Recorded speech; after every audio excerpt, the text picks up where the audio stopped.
I couldn't help but use this picture of the koala in the fork of the tree sleeping for the start of our video.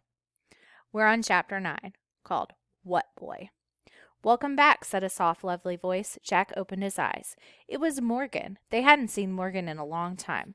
Morgan, cried Annie. She threw her arms around the enchantress. Jack jumped up and hugged Morgan, too. It's good to see you both, said Morgan. Arf, arf.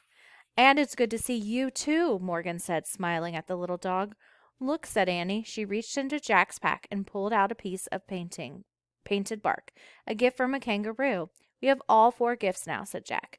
Good work, said Morgan. She picked up the first gift. It was the pocket watch from the Titanic.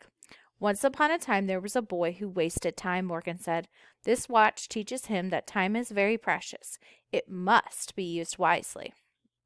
Morgan picked up their second gift, the eagle's feather from the Lakota Indians. We're going to read that book during our Native Americans unit. Sometimes the boy was afraid to stand up for himself, she said. The eagle's feather teaches him that a small creature can be one of the bravest. Morgan picked up the lotus flower from the forest in India. Sometimes the boy did not respect nature, she said. The flower teaches him that nature holds many wonders. Morgan picked up the piece of bark with a painting of the rainbow serpent. Sometimes the boy didn't want to study other times and places, she said. The painting teaches him there is mystery, magic, and wisdom in the traditions of ancient peoples. What boy? Said Jack. Who are we talking about? Said Annie. Morgan didn't answer right away. Then she placed her hand on Jack and Annie's shoulders. Thank you, she said, for helping this boy learn his lessons, and thank you for breaking the spell. What boy? Said Jack. Arf, arf, arf.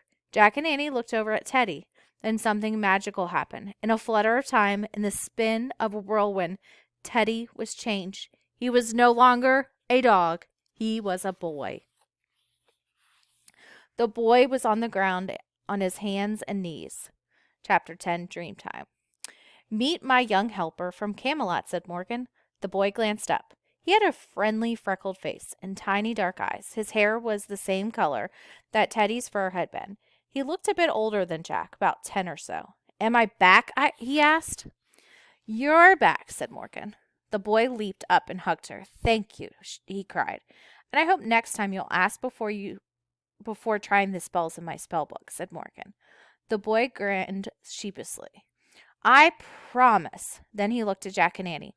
I accidentally changed myself into a dog, he said. Annie laughed.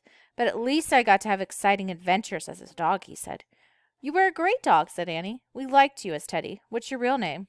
If you like, you can keep calling me Teddy, the boy said. Or how about Ted? Okay, Ted, said Annie. Jack nodded. He was still in shock. Ted is training to work in my library at Camelot, said Morgan. He has a rare gift for magic. Cool, said Annie. You helped us a lot, Ted, said Jack, finally finding his voice. Oh, no, it was both of you who helped me, said Ted. You helped me break the spell. I found new stories to take home. You did, said Annie? Teddy nodded. The story of the Titanic, the story of the white buffalo woman, the story of the wounded tiger, and the story of the rainbow serpent, he said. I'll write them down as soon as I get home so people can read them in Morgan's library. And home is where we must go now, I'm afraid, said Morgan. Oh, said Annie sadly, that's too bad. Yeah, said Jack. He was sad too. I know we'll meet again someday, said Ted. I hope so, said Jack. Me too, said Annie. Bye. She started down the ladder. Jack put on his pack. With a heavy heart he followed. They got to the ground and they looked up. Morgan and Ted were at the window. They both seemed to glow in the afternoon light. The magic treehouse will return for you soon, said Morgan. I promise. She waved, and they waved back. Goodbye, Jack and Annie, she said. Arf, said Ted. In a flutter of time and a spin of a whirlwind, the magic treehouse was gone. For a moment, Jack and Annie stared at the empty tree. Ready for dinner? Annie asked softly. Jack nodded. He felt dazed as they walked silently through Frog Creek Woods.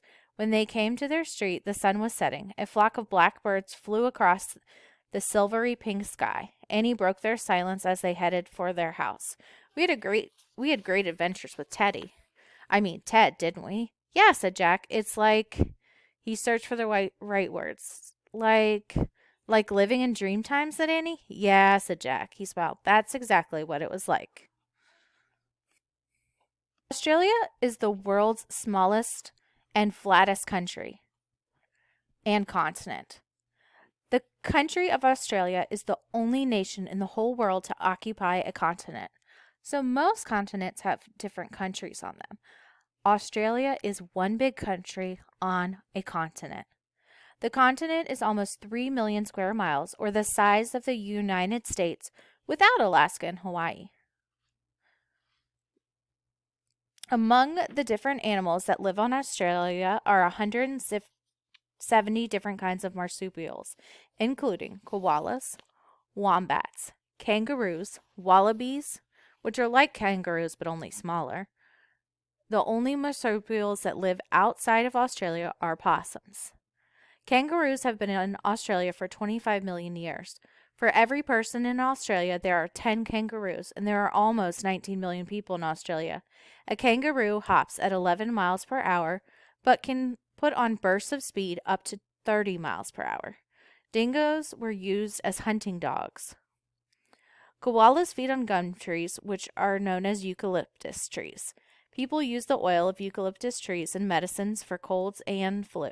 Eucalyptus also has a strong smell that many people enjoy. I hope you enjoyed learning about Australia.